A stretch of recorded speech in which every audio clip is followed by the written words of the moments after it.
A missile fizzles on Pyongyang's big day of the sun. Friday's ShadowBrokers leak suggests financial service and industrial IoT vulnerabilities. The Syrian regime calls hoax on nerve gas attack claims, but informed observers are unconvinced. Medical device makers might learn from mobile device makers, and clouds gather over a security unicorn.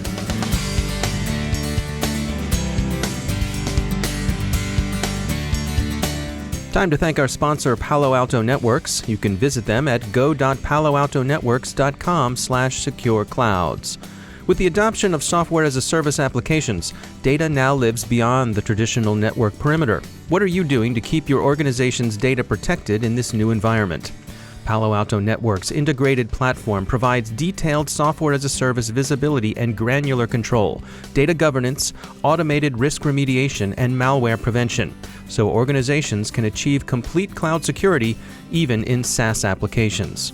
Palo Alto Networks has the broadest, most comprehensive cybersecurity for all cloud and software-as-a-service environments, because secure clouds are happy clouds. Find out how to secure yours at go.paloaltonetworks.com/secureclouds.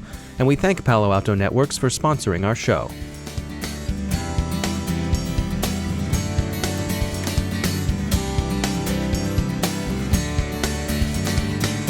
Major funding for the CyberWire podcast is provided by Cylance. I'm Dave Bittner in Baltimore with your CyberWire summary for Monday, April 17th, 2017. Yesterday was the Day of the Sun in North Korea, an annual celebration marking the birthday of Kim Il-sung, founder of the Democratic People's Republic of Korea. The festivities were marked by the customary Soviet-style parade of military personnel and hardware. They were also marked by an attempted launch of a missile. That launch failed, with the missile exploding seconds after launch, according to monitors at U.S. Pacific Command. As when other earlier test shots on 2016's Day of the Sun failed, there's been considerable speculation that the missile was interfered with by U.S. cyber operations. This time around, the speculation is being carried mostly in the press of three of the other four I's, the UK, Australia, and New Zealand, and it's again based for the most part on a priori speculation. There is, after all, no shortage of ways a missile shot can go wrong, particularly missile shots using technology developed in as closed, secretive, and self-sufficient a society as North Korea. But there's clearly a fairly widespread wish in many corners of the world that Supreme Leader Kim's ambitions for a long-range nuclear strike capability could be frustrated by quiet cyber action, short of airstrikes or invasion. U.S. and indeed Chinese policy toward the DPRK has hardened recently, with U.S. Vice President Pence and other senior officials saying that the era of strategic patience toward Pyongyang has reached its end. Senior U.S. officials are warning that a North Korean cyber attack against U.S. infrastructure is likelier than a missile strike. U.S. Secretary of Homeland Security John Kelly was among those calling this weekend for greater resilience in the nation's ability to sustain and recover from such an attack. Observers spent the weekend mulling the ShadowBrokers' latest release of alleged NSA hacking tools. Their consensus conclusions are so far that the leaks suggest exploitation of vulnerabilities in financial systems and the industrial Internet of Things. Some of the more interesting material in the ShadowBrokers' latest pertains to a range of Microsoft vulnerabilities, particularly against Windows Server. Microsoft says, and observers agree, that it's already quietly patched the 0 days the leaks indicate. Of course, as always when exploits are released, there's a heightened risk to unpatched systems.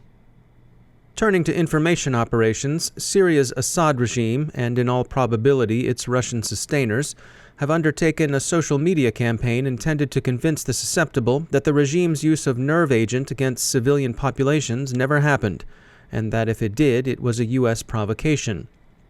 So hoax or provocation, the Damascus line is that it's all Washington's fault. The black propaganda is being associated with the hashtag #SyriaHoax, and it seems to be gaining traction among the gullible, the disaffected, the suspicious, and the ill-disposed. A study out of Nova Southeastern University looks into ISIS recruitment of women as suicide bombers. The study suggests that the approach is different from that used to induce men to seek martyrdom, but a close reading suggests a common theme. While the sources of disaffection differ, the promise is about the same. Those who don't fit in are proffered meaning and transcendence, redemption through violence. In the ransomware black market, Lockie's out, Cerbear is big, and ForcePoint announces discovery of newcomer Cradlecore. Cradlecore is a different animal. Most ransomware is now being monetized in the form of ransomware as a service, but Cradlecore's proprietors are selling the source code. This suggests to ForcePoint that the hoods running it either have limited experience or are doing this as a sideline, or some combination of both. The U.S. Food and Drug Administration is being reported in the Wall Street Journal and elsewhere to have criticized Abbott Laboratories, makers of, among other products, St. Jude pacemakers, for having allegedly failed to investigate and resolve potential cybersecurity issues with its implanted devices. It's another incident that prompts concern about the security of the medical Internet of Things. We heard from Rod Schultz of Rubicon Labs, who describes this as another challenge raised for technologies built on batteries and software. He thinks the experience of mobile devices, which depend upon advances in those two areas, holds potentially valuable lessons for medical device security and safety. In this particular case, Schultz thinks that advice from the likes of Samsung, Apple, and Google would have been helpful, and that the FDA itself could profit from collaboration with them. Quote, each of those companies has processes and advice that the FDA could solicit to prevent battery, cybersecurity, and other mobile device pitfalls, Schultz observed.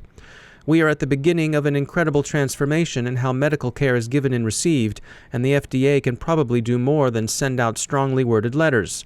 They have the power to proactively connect the world's technology pioneers with its healthcare pioneers so that the patient can benefit. End quote. In industry news, Bloomberg alleges that security unicorn Tanium is firing employees just before their stock options vest. Business Insider, which is also following the story, received a denial from Tanium, which says there's nothing to it. A company representative said, quote, we investigated this allegation and the data confirmed that there is no pattern or practice of terminating employees based on their vesting cliff date, end quote. The Bloomberg story also notes that, quote, at least 9 senior executives have left in the past 8 months, including the company's president, chief marketing officer, chief accounting officer, and the chief of operations and finance, end quote. Privately held Tanium, thought to be preparing for an initial public offering, is currently valued at $3.7 billion.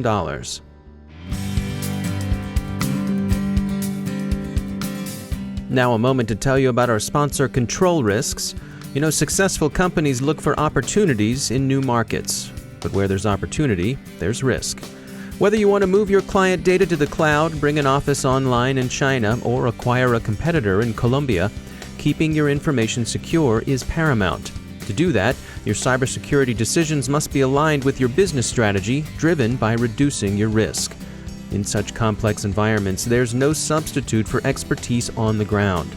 With over 2,500 employees in 36 offices around the world, Control Risks can help you assess the risk to your business, mitigate what you can, and properly manage the rest, as they have for over 40 years. If you need to get a handle on your cyber risk in an emerging market, Control Risks will meet you there. You can find out more at controlrisks.com/cyberwire. That's controlrisks.com/cyberwire. Check it out. And we thank Control Risks for sponsoring our show.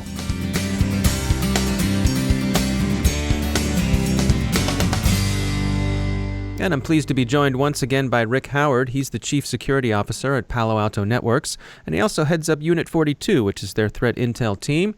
Rick, welcome back. We wanted to touch base today about connected cars and security and what you describe as first principles. At the RSA conference in San Francisco a few weeks ago, I had the opportunity to sit down with a few of the automobile manufacturers and discuss some of the design principles for securing the connected car. Okay, it was fascinating, and it reminded me how important design is to building secure solutions. Specifically, what design assumptions do you make about the connected car? So here's what I mean. For instance, do you consider that your connected car is a mobile network of networks, or is it more like an endpoint, like a laptop or a mobile phone? Or is it more like an operating system like Windows or Linux? Because your choice here will dictate how you secure it. And nobody has come to any agreement about what any of those things are. So let me just talk about some of those implications. The connected car is similar to a network of networks because everybody that I talk to from the automobile manufacturer says that it has at least two operational networks. They got the entertainment system and the car's functional and safety systems like the engines and the brakes and the airbags. Now, both of these networks must have access to the internet or at least have a way to communicate outside of the car in order to receive updates. That's clear. How to do that securely is not particularly clear. We know that the entertainment system must have direct access to the internet for it to be of any value. How the functional and safety systems communicate out is not that obvious. But if the connected car is a network of networks, how do you firewall those two sides away from each other? Because everybody that I talk to knows that the system network should never communicate with the entertainment system, right? Because that's just asking for trouble. So this has not been resolved yet. But if you consider it like a laptop, right? So laptops have entertainment systems that sit on top of the operating system that communicates the various components of the device. Okay, that is a model we all use today, but it is also the model that is routinely breached by bad guys, all right? So if we choose that model, at least we're familiar with it, but we will also get the same problems we have today on the internet that all endpoints have today, and maybe that's not the best approach. Now, the third one is if the car is more like an operating system. So perhaps we can learn a thing or two about closed versus open architectures like iOS versus Android. In all three design assumptions, we know we have to install some basic security controls. We need to prevent and detect behind the internet connections, whatever they will be. We need basic controls between the entertainment system and the car's functional systems. We need basic controls from the proximity access points like keyless entry and GPS and OnStar and car-to-car communication for safety of autonomous vehicles and the like. All those things have to be built in there. What became clear to me when I was talking to these folks is that these discussions of the current car communication systems are probably not adequate. The current systems they have probably won't do us any good. If we start to bolt the security on top of what already exists, it's probably not going to work that well. And it might be time to throw everything out and start from scratch, a la Elon Musk, and design the connected car from the ground up using first principles.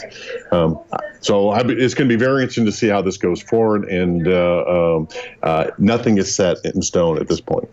Yeah, it's interesting to me that the notion that just like, certain brands of cars have reputations for safety. I'm thinking of Volvo, for example. Could cars have reputations for protecting you in the cyber realm? Some brands doing a better job than others. Yeah, and could you market that as a thing, right? Right. Yeah. So maybe so. Okay, and most of the automobile manufacturers are just now getting their hands around all of that. Yeah. All right, Rick Howard, good stuff. Thanks for joining us. Thank you, sir. And that's the CyberWire. For links to all of today's stories, interviews, our glossary, and more, visit thecyberwire.com. Thanks to all of our sponsors for making the CyberWire possible, especially to our sustaining sponsor, Cylance. They're the company keeping your data safe with artificial intelligence. You can check them out at cylance.com. A quick reminder about the new podcast we're excited to be producing in partnership with our friends at Recorded Future. It's focused on threat intelligence. It comes out once a week, and we hope you'll check it out and help spread the word. This week's show is focused on feeds, so if you're looking for the scoop, the skinny, the nitty-gritty, the essentials, the straight dope, and the truth of the matter all about feeds, well, do yourself a favor and check out the show. You can search on iTunes for Recorded Future or visit recordedfuture.com/podcast. Thanks for checking it out, and we'd love to know what you think. The CyberWire podcast is produced by Pratt Street Media. Our editor is John Petrick, social media editor is Jennifer Iben, technical editor is Chris Russell, executive editor is Peter Kilpie, and I'm Dave Bittner. Thanks for listening.